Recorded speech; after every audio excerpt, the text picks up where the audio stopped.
আসসালামু আলাইকুম প্রিয় দর্শক, একটু আগের নিউজ, ব্রেকিং নিউজ। জিএম কাদেরকে স্বৈরাচার দূষর বলে আখ্যা দিয়ে যুবদলের নেতা ধাওয়া।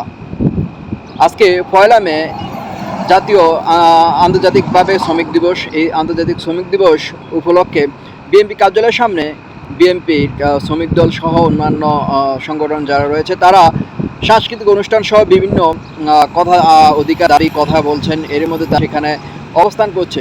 জাতীয় পার্টিও একটি কর্মসূচির অনুষ্ঠানে ডাক দিয়েছেন, সেখানে জিএম কাদের আসেন। তো জিএম কাদেরকে দেখে যুবদল, ছাত্র দলের নেতাকর্মীরা দেখে তাকে স্বৈরাচার দূষর আখ্যায়িত দিয়ে স্বৈরাচার দূষর বলে তাকে ধাওয়া দিয়েছেন, তার গাড়িকে ধাওয়া দিয়েছেন।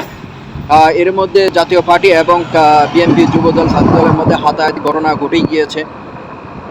ঘটনাটা ঘটেছে রাজধানী ঢাকায়। জিএম কাদের এর আগেও কিন্তু আওয়ামী লীগ সরকারকে সহযোগিতা করেছেন। বিএনপি এটাই দাবি, বিএনপি দাবি করতেছেন যে জিএম কাদের জাতীয় পার্টি আওয়ামী লীগকে সহযোগিতা করে নির্বাচনে তাদেরকে জয়লাভ করেছেন, রাতে ভোট চুরি করেছেন, ভোট চুরি, কার চুরি, এবং কি বিরোধী দল হিসেবে সহযোগিতা করেছেন সবসময় জাতীয় পার্টি জিএম কাদের। এজন্য তাকে স্বৈরাচারের দূষর বা স্বৈরাচারের সঙ্গী হিসাবে আখ্যায়িত দিয়ে তাকে দাওয়া দিয়েছেন। ইতিমধ্যে সে ভিডিওটা আমার এখানে আপনারা দেখতে পাচ্ছেন।